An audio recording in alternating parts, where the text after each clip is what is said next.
sudah bagus?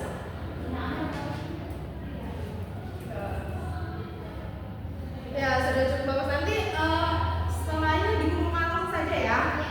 Ya, baik. Oke.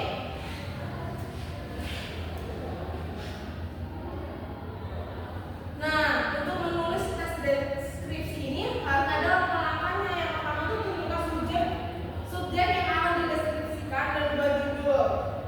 Contohnya nih, kalian mengambil judulnya sekolah baruku, seperti itu.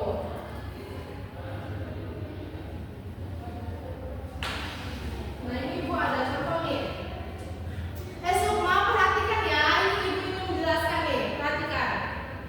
Nah, tadi kan Ibu sudah berbicara nih, langkah-langkah awal untuk menulis itu tentukan subjek atau judulnya. Misalnya kalian tuh menulis judulnya tuh sekolah baruku.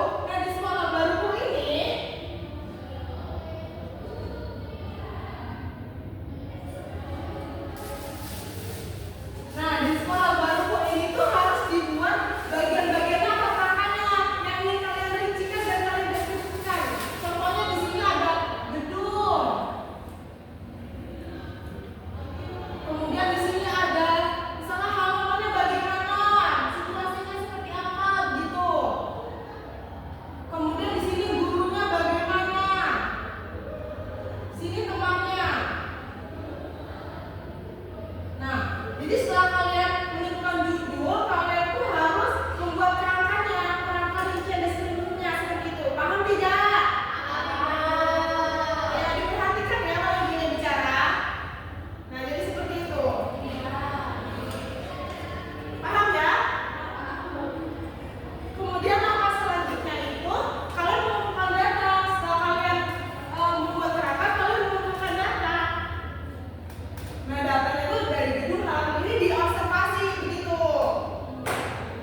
Contohnya, misalnya kalian mau mengondisikan ini nih gedungnya bagaimana, hasil pengamatannya bagaimana gitu. Itu ada contoh di atas ya seperti itu. Nah, kemudian setelah data-data tadi terkumpul, kalian ini harus menyusunnya dengan kerangka-kerangka kayak paragraf deskripsi bagian 1 itu seperti apa, terus juga deskripsi bagian 2 itu seperti apa hingga penutup begitu. Ya, kemudian langkah yang terakhir itu perincian objek atau suasana yang nantinya akan kalian deskripsikan gitu, tentunya menggunakan kata dan kalimat yang bisa mendorong panca indera kita gitu. Jadi pembaca itu seolah-olah melihat, mendengar dan merasakan apa yang kalian deskripsikan gitu ya. Ibu.